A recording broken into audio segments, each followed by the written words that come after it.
Hey, what's going on? Live at 5, reporting news. Now I was playing sports. What's going on? 5 o'clock Central, 6 p.m. Pacific. Or so used to going. You got to go right to left, right? Right to left geographically. So it's going to be 6 o'clock Eastern, 5 o'clock Central. So what's going on? AJ, let's talk sports. YouTube live. What it is, represent. Anyway, so again, promoting, if you know already, I'm doing a Monday, Wednesday, Friday show. AJ Let's Talk Sports, 6 p.m. Eastern, like I said. So let's go ahead and get into it. Are you ready to go? All right, here we go. So here it is. Washington football team releases Alex Smith. Like I said, I did order a laptop today. It's coming in. I don't know when, though. I haven't gotten any confirmation email yet, but Washington football team releases Alex Smith. Give him something here. As you know, he got that leg injury, gruesome leg injury a couple years back. He almost died from it actually because he had like this what was it, skin eating disease or something from it. It was like his leg became black, almost had to amputate it off and everything. But God willing, bless him and his family and his wife, and he is okay. And we all know that now. And he actually had a good career. I don't know what's going to happen. We'll figure all that later. So, Washington football team. He won the 2020 NFL Comeback Player of the Year, and Washington won an NFC East title. In the NFC East, it wasn't a good year for the NFC East, but Washington pulled it off. And Smith actually requested the trade, which I didn't know that. So I don't know why he did that. I don't know. Any sources reporting? No? Okay. Adam Schefter? Shefty? No? Okay. Just wanted to make sure. So, like I said, Alex Smith requested this. He requested this release. Release, not trade. Release. So they released him. Washington 7-9 last year. Smith is turning 37 in May. He's my age. So you might want to consider retiring. 24.4 million against the salary cap. It saves Washington 14.9 million for the release. He had 2 years left on his contract. Smith was a number one pick back in 2005. 2005 was the year I got married, by the way, and divorced in the same year. I'm just kidding. A couple years later. Okay, so was number one pick to the 49ers 2005, started 167 career games, 99, 67, and 1 was his all-time career record, which isn't too bad. And again, like I wrote down, where will he go? Where is Alex Smith going to go? I don't know. Is he going to go to another team? Is he might retire and be a coach somewhere, or he just might fade off into the sunset, like Philip Rivers going to be a coach, a high school coach out there in Alabama, Mississippi, Alabama. Yeah, yeah. It's Decatur. Was it Decatur? I don't know. So, anyways, so there's your Alex Smith top headlines for the day. Moving on. So now we have Russell Wilson. Seattle Seahawks, Russell Wilson. Is there a breakup going to happen? I know Wilson was unhappy to answer.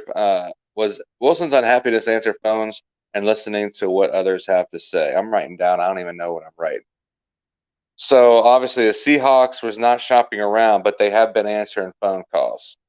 And then Seattle isn't happy how things are going.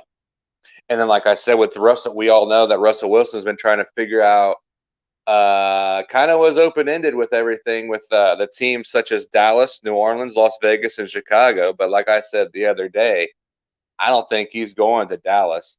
He sure as heck ain't going to Houston because Houston, like I said a while ago back with Deshaun Watson, have him on lockdown, boys, lock it down. So anyway, um, I mean Dallas and Russell almost like the same, and Dak and Russell are almost like in the same predicament. Not that bad though. I mean, they can get rid of Russell, I think, easier than Dak. They can get rid of Dak. They just don't want to get that cap hit. Plus, they've been well. I guess no, they can get rid of him in next year. But anyway, I'm just keep yapping away. Dallas, New Orleans, Las Vegas, and Chicago. I don't think Vegas would be good. I like him going to the Raiders, but I like that dude out there, Derek. Man, I can't even think today. Derek Carr. I like him, but I don't know if the Grun's going to keep him or not. So I got a little stats here written down for you. Got this off of a tweet earlier today. So we had the Seahawks stats before Russ: 36 seasons, 11 playoff appearances, 8 playoff wins, 1 Super Bowl appearance, and the key number here, 0. Cero for the Spanish-speaking people. Cero championships, which is 0. Now with Russ, here's some stats here. Only 9 seasons, 8 playoff appearances, 9 playoff wins, which that math doesn't add up, but I'm just writing stuff down. 8 playoff appearances and 9 playoff wins. How does that happen? Anyways, 2 Super Bowl appearances and 1 championship. So there's your key right there. The 0 championships without Russ and the 1 championship with Russ. Is it coming to an end? Is Pete Carroll not liking the situation in the quarterback situation? I don't know. There's a big quarterback carousel going on in the NFL right now. If you can protect me like Tom Brady over in Tampa Bay, sign me up for someone, because I'll play with the league minimum.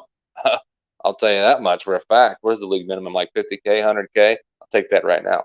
No agent needed. I'd be my own agent. Anyway, like I said, 0 championships, 1 championship with them. Next page. Okay, so next topic. We're going with the UFC 259. I don't know if you guys remember this or not. Back when I was in South Jersey, I started a little segment called the Pick 3 Pick'ems. And I like that term.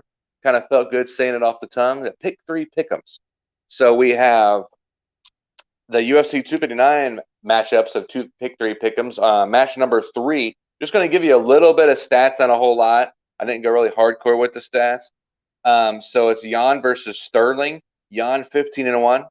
7 knockouts and 1 sub. He's won his last 5 fights, and his last fight was against Jose Aldo, and he won via KO TKO in the 5th round.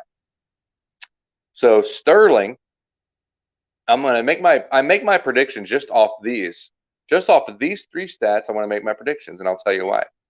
So Sterling, 19-3, 2-1 with a knockout, 8-0 with the subs, and won last 5 fights.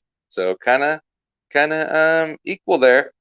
But his last fight was a submission in the 1st round against Sandhagen, which that is kind of interesting. So Jan is a all-around just striker, pretty much. He can go to the ground if he needs to, which he's got a sub.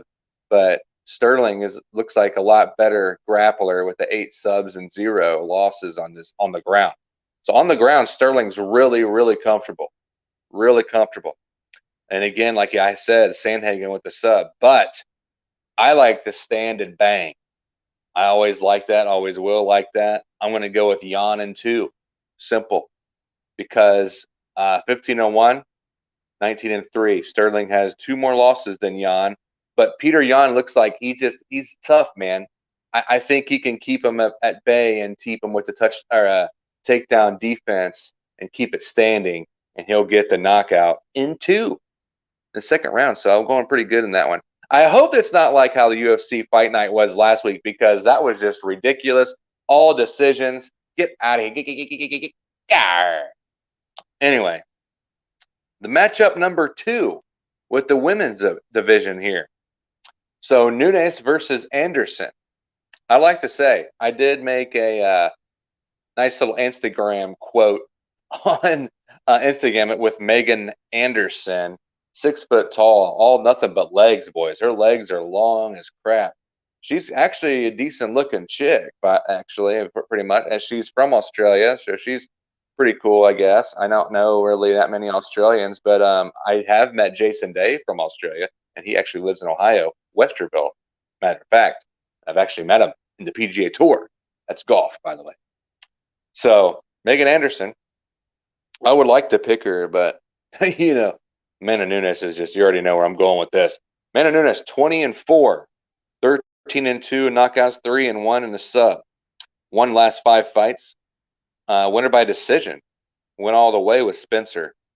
So Anderson 11-4, 6-0 in knockouts, 3-2 submissions, 3-2 in her last 5. Winner by Dumont in the first round via KO and TKO. So I like to see that stat right there. But Nunes is too much, the lioness, too much on the ground and stand up. She can do it all. She can do everything, by the way, guys.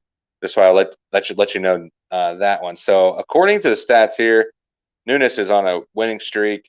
Anderson's an up and comer, I think 11-4. She's good with a stand up though. They might stand and bang again. A tough matchup for Nunes, I believe, because Megan has a way longer reach advantage for her, so she can try to keep her at bay with the jabs if she decides to do so.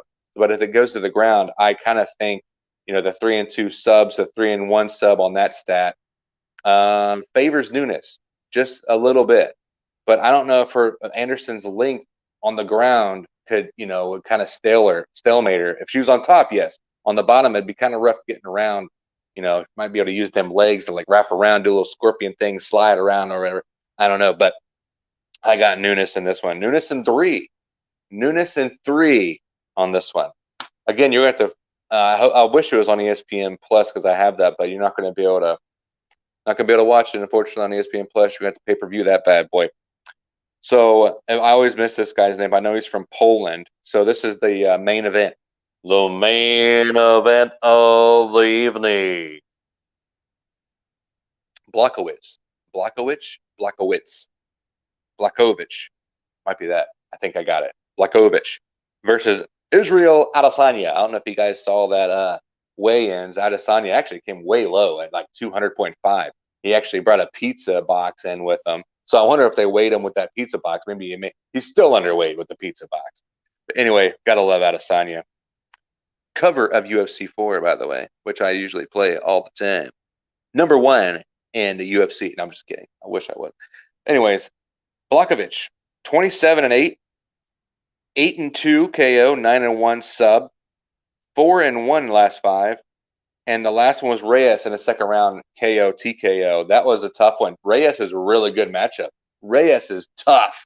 Some say that he actually beat John Bones Jones in that one fight back in the day, a couple years back, when I think it went to this, and Reyes should have won that fight. So I'll let you know. I don't really like John Bones Jones anymore. I used to love him, but he got in trouble with cocaine and all that stuff. Numerous times, actually. I think they should have banned him. But I don't know. Whatever. So there's your stats for the Blachowicz. And Adesanya, obviously, Adesanya is undefeated.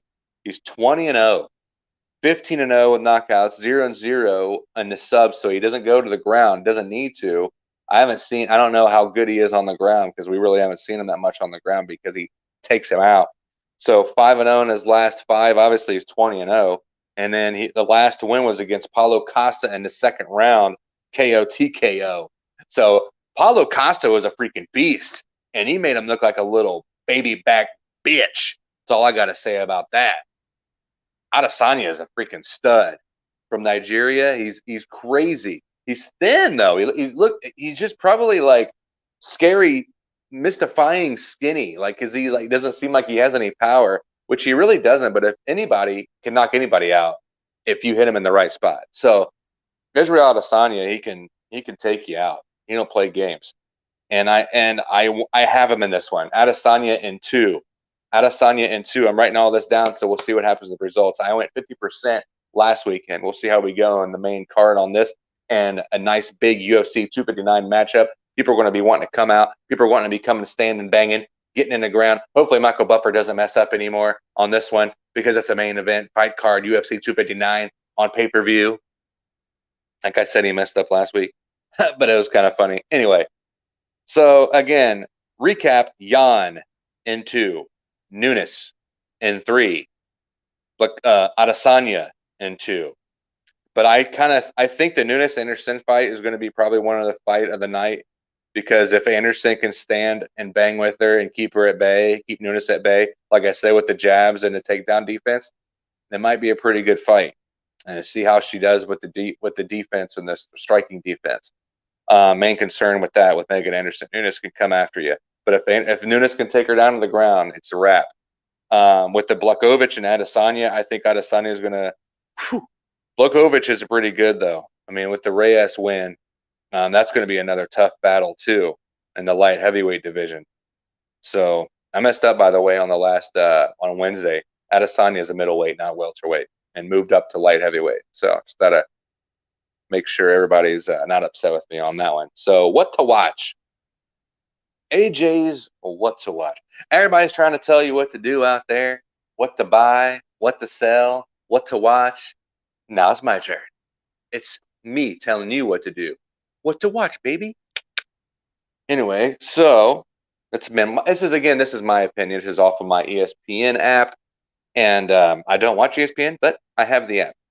And I scrolled down, and it said my picks here: the spring training game, Cincinnati Reds versus the Arizona Diamondbacks. Good fun fact, though: Arizona Diamondbacks Stadium, first retractable roof, all retractable. I was there, been there, done that.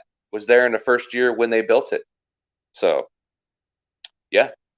So I'll let you know that. Pretty sweet, right? Yeah, your boy could travel. Your boy's been all over the world, baby. You know that. So Illinois versus Ohio State. That's on the 6th, and that is when is the 6th? That's tomorrow. That's tomorrow. Illinois versus Ohio State at 3 o'clock Central Time. Sorry, I blocked the camera there. Probably better off that way, anyways. Then we're going to go to NHL hockey. Blue Jackets versus Stars. Blue Jackets have won already over Dallas Stars, and that's Saturday night, 7 p.m. Central Time. So something to watch for this weekend. And you got your PGA golf as well, which in your second round right now. It's in the Arnold Palmer Invitational. So, excuse me, and there you go. That pretty much wraps it up. Monday, Wednesday, Friday, check me out. YouTube Live off StreamYard. 6 p.m. Eastern, 5 Central. All right. God bless. Tip your waitress, by the way.